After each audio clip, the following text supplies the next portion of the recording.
Olá, estamos de volta com o nosso Viver Bem em Cristo. Hoje conversando novamente com o ministro do Evangelho, Sérgio Alves, que vai nos falar aí sobre algo um pouco instigante que está na Bíblia, né? E como sempre, né, tentar fazer com que nós compreendamos aquilo que Deus quer nos dizer através de muitas parábolas, né, pelas quais Jesus falava. Então, pastor, é um prazer recebê-lo novamente no nosso Viver Bem. O prazer é meu aqui de estar novamente com vocês e com a audiência desse programa. Que Deus nos abençoe ricamente aí hoje, nos dando uma iluminação para que a gente possa falar com entendimento, facilitar o entendimento dos mistérios da palavra e da verdade de Deus, né? Então, estou à disposição. Olha, pastor, lá em Mateus 25, né, eu achei uma parábola que diz a parábola das 10 virgens, né? E ali discorre durante todo o capítulo, né, sobre esta parábola. Então, né, entre outras coisas, né, eu lhe pergunto, né, entre um contingente grande que, né, depois eu fiquei pensando, mas por que 10? Isso teria algum significado, né? No versículo 6 também, né, diz porque fala ali que à meia-noite, né, haverá esse chamado, né, dessas virgens. Então, à meia-noite eu fiquei pensando, é um horário em que a gente normalmente está dormindo, né? E no versículo 9 também fala que as virgens prudentes disseram que não, né, que não emprestaria o óleo, né, das suas lâmpadas para que não faltasse a elas. Então, de certa forma, isso não seria um egoísmo, né? E elas disseram, vão comprá-la. Então, se a gente interpretar isso sob o ponto de vista humano, né, a gente pode ter esses questionamentos, mas a interpretação é a nível espiritual, né? Então, o que significa esta parábola das 10 virgens? Olha, o número 10 significa todo o universo dos cristãos, né? Do corpo de Cristo, né? E também podemos chamar de a mulher, que é a igreja, é o corpo de Cristo do mundo inteiro. Então, se você pegar a soma de cada cristão no mundo inteiro, ali eles estão, a igreja, que é o corpo de Cristo. Todos estão ali nesse corpo místico. Eles estão ali colocados pelo Senhor Jesus, por Deus, cada crente num lugar no corpo de Cristo que tem responsabilidades de exercer funções, segundo a coordenação divina. E quando o senhor fala em a mulher, se refere à igreja e não ao sexo, né, feminino. Não. A mulher é a grande igreja do cosmos, né? É a única igreja de Deus. Quem são os membros dessa igreja? Essa igreja é constituída por todos que foram regenerados pelo sangue de Jesus, morte e ressurreição de Cristo, que nasceram da água e do Espírito, que professaram sua fé em Jesus como Filho de Deus que veio em carne e que foram batizados. Então essas pessoas estão nos 10. Correto? Certo. Então, dentre esses 10, Deus está dando uma profecia e dizendo algo que será feito. Que 50% dos constituintes da mulher, que é a igreja, tem chance de serem arrebatados no final da Era da Graça para antecipar o gozo eterno por 1000 anos. E o arrebatamento é Cristo levando as pessoas que ainda estão com vida na terra? O arrebatamento vai ressuscitar todos os que morreram preparados no Senhor E os vivos que estão na terra, nesta geração e naquele momento, serão transfigurados, serão arrebatados aos céus. Certo. É um processo miraculoso, né? Tanto os que vão ressuscitar, que morreram aperfeiçoados, e vão ressuscitar para entrar na festa das bodas do Cordeiro, que a Bíblia chama, em Apocalipse. E os vivos que estão preparados e aperfeiçoados serão também tomados por Deus. Isso chamamos de arrebatamento. Tem uma parte na Bíblia que diz que muitos não sofrerão o dano, né, da morte. Esses são os que vão fazer parte da noiva, da festa das bodas do Cordeiro. Veja que a igreja é a mulher, mas Deus está preparando essa mulher para casar. Daqui a pouco ela vai virar uma noiva. E essa festa de casamento dessa noiva com Jesus dura 1000 anos. Pô, festa comprida essa, coisa boa. 1000 anos em festa. Então, a Bíblia chama isso do último período do reino dos céus, que pertence ao governo que Deus concedeu ao Filho Jesus Cristo. Desde a sua ressurreição até ao final deste milênio da paz, que é a festa das bodas, passarão-se 3000 anos, sendo 2 em terra, que preparação, e 1 na festa de noivado, e depois então teremos a eternidade dessa mulher com Deus para todo sempre, que chama-se de Nova Jerusalém, né? Agora, então a explicação do 10 e das virgens, representa as virgens, são os crentes, né? São os crentes os que constituem em Cristo. Foram regenerados, eles estão ali fazendo parte, constituindo a mulher universal, né? Perdão. A única mulher de Deus, que é essa. Então, a Bíblia fala que essa mulher vai dar luz a um filho varão. E isso é no período terreno da graça, é nos primeiros 2000 anos da graça. Então, quando terminar esses 2000 anos da ressurreição de Cristo, essa mulher vai ter um parto, né? Vai nascer o filho varão. O que é isso? São as 5 virgens prudentes, que representam o total de arrebatados para antecipar o gozo da glória. Meio complicado de entender tudo, mas não é tão difícil não, quando a gente ouve a explicação, né, do que então, quando a gente lê ali. E uma das coisas ali do versículo 6, né, diz: mas à meia-noite ouviu-se um grito, eis o noivo, saí ao seu encontro. Né? Por que à meia-noite? À meia-noite, porque Deus chama de noite os 7 anos, que é os últimos 7 anos da era da graça, que Deus vai permitir que Satanás reine na terra esses 7 anos. Isso está começando já, ou vai começar logo em seguida.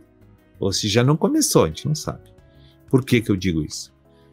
Porque os 3 anos e meio, primeiro desses 7 anos, primeira metade, esse anticristo ele não vai ser visível, aparente e identificado para nós. Quando terminar esses 3 anos e meio, que a Bíblia chama de período da tribulação, aí estamos, quando chegar na meia-noite, que é metade dos 7 anos, é a meia-noite, exatamente ali no meio, Deus vai arrebatar todos os aperfeiçoados que representam o nome aí, as virgens prudentes. São aquelas que foram aperfeiçoadas espiritualmente, que negaram a sua vida natural e a vida da alma, para viver na submissão e dependência do Espírito Santo que habita nelas. Porque o óleo nas lâmpadas representa o Espírito Santo. Sim, o Espírito Santo é o óleo. 5 delas tinham o óleo nas lâmpadas. Isso. Né? Bem, eram então as virgens prudentes. Mas a gente vai fazer um breve intervalo e na continuidade, né, vamos ver o resto aí, né, desta história, dessa parábola. Já voltamos com você no nosso Viver Bem. Viver Bem.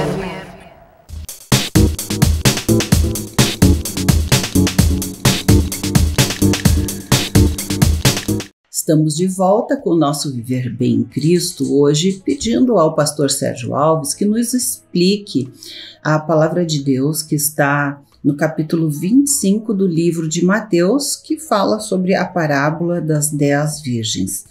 E chegamos já até ali, né, ao versículo 7, né, e depois, no outro versículo, né, diz, as virgens sábias que levaram óleo na lâmpada, que é o Espírito Santo, né, e as nécias que não levaram, e elas disseram a essas prudentes: dai-nos do vosso azeite, porque as nossas lâmpadas estão se apagando. E no 9 diz: as prudentes responderam: não, para que não nos falte a nós e a vós outras. Ide antes aos que o vendem e comprai-o. Então, o que significa isso, né? O que significa toda essa questão das prudentes não darem do seu óleo, mandarem as nécias comprarem, enfim, né? Com certeza não é um procedimento egocêntrico, não, hipótese alguma, né? Quando chegou a meia-noite, as nécias, né, que são as pessoas os cristãos que não buscaram Deus e viveram a vida de cristão dissolutamente, assim, com descaso, só participando de reuniões, não tinham assim nenhum tipo de aprofundamento espiritual, de aplicar os preceitos de Deus em sua vida diária. Acharam que uma relação com Deus é apenas participar de uma reunião. Seria um conhecimento sem a prática, na verdade. Sem a prática, exato. Gosta muito de ouvir, mas não gosta de praticar. Não gosta de se aprofundar e só acha assim que o nosso compromisso com Deus é apenas uma presença num culto semanal. Não ora durante o dia, nem busca o Senhor pela manhã, as primícias, que as primeiras horas, nossa, né? Aquela pessoa levou assim meio flauteado a vida cristã, né? Não acreditou que precisava esse aprofundamento, que apenas não matando, não roubando, não fazendo aquilo que é pecado grosseiro e grotesco, e Deus já vai estar contente com ela e está tudo bem. Mas não é assim. Quando Jesus vir para buscar o seu filho varão que vai nascer da mulher que é a igreja, veja, quanto pesa uma criança no ventre materno aos 9 meses? 3 quilos? 4? Nessa média. Então, em relação ao tamanho da mulher, da mãe, a porção que vai ser arrebatada é muito pequena. Então, uma mãe pesa 70 quilos, 65, mas a criança pesa 3, 4 quilos. Então, o que vai subir é o filho de varão. Então, você olha o percentual dos crentes que serão arrebatados, perto dos que vão ficar na grande tribulação, é muito grande. Há uma disparidade muito grandiosa para aqueles que não estão preparados. A maioria não está preparada. E isso vai acontecer como realidade no dia do arrebatamento da igreja, que está próximo, está bem próximo. Então, elas não podiam dar o azeite, porque elas estavam entrando na festa, que é a entrada na festa das bodas do Cordeiro. E aí viram os movimentos que a Bíblia diz que vai acontecer e ficaram desesperados, que nem naquela arca de Noé, quando ele fez e todo mundo entrou na arca, a porta se fechou, todos gritavam do lado de fora que queriam entrar, né? Mas não tinha mais como entrar. Eles não estavam preparados para entrar e habitar na glória. Eles estavam totalmente despreparados. Porque eles não iam ter ambiente na glória, porque não tinham nível de desenvolvimento espiritual suficiente para habitar numa glória. né? Aí, então, o que aconteceu? No desespero, eles queriam que ela emprestasse o óleo que elas tinham, que é a porção de vida divina dentro de suas almas. Mas isso é incomunicável para o próximo. Nem que seja meu filho, eu não consigo comunicar a espiritualidade para ele. Nem que seja uma pessoa muito amada, não consigo transmitir espiritual, porque aquilo é um patrimônio pessoal divino que eu tenho. E aquilo é intransferível. Eu não tenho como chamar uma pessoa e fazer ele ficar espiritual num piscar de olhos, assim, numa conversa de 5 minutos. Não. Esse crescimento espiritual que nos capacita para ser arrebatado como filho varão, demanda muitos anos de estudo da palavra, de prática da palavra, de exercitar os preceitos de Deus. Não sei se deu para entender por que elas não tinham como dar. Sim. Por isso não podemos ser negligentes, não é? Isso. A salvação é unipessoal, é você e Deus, não tem como alguém se salvar por você. E também diz ali, né? Ide antes aos que o vendem e comprai-o. Então aí vai ter a segunda chance, não mais a primeira. A primeira já foi. Vai para onde? Vai para Deus, vai para a Bíblia, vai buscar o Senhor. E é gratuito, né?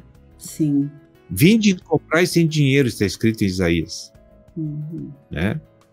Então, a pessoa vai ter que se voltar para Deus e passar a investir em seu crescimento espiritual, coisa que ela não fez em todo aquele período que ela teve, desde o dia da sua conversão a Cristo. Esse que ela jogou fora. Esse é o preço. Esse é o preço. E agora ela vai ter que fazer isso com muita dificuldade, porque a Bíblia vai ser tirada de circulação na segunda metade do anticristo, do período da noite. Você não vai ter igreja, você não vai ter apoio dos irmãos. Proibindo isto aqui, né? Já há uma perseguição no próprio Brasil, né? E nos outros vários países a proibição é total já, né? Total. E aí as pessoas vão chorar desesperadamente, porque vão perder a oportunidade de antecipar por 1000 anos o gozo da glória. Isso é algo muito desesperador. Sim, 100 anos de sofrimento, né? Que é uma vida 1000 anos. terrena, já é horrível, imagina 1000 anos, né? E aí, então, essas pessoas que não forem salvas na segunda metade da noite, aliás, o que vai acontecer com eles? Muitos vão se salvar nesse período, mas com muita dor e sofrimento.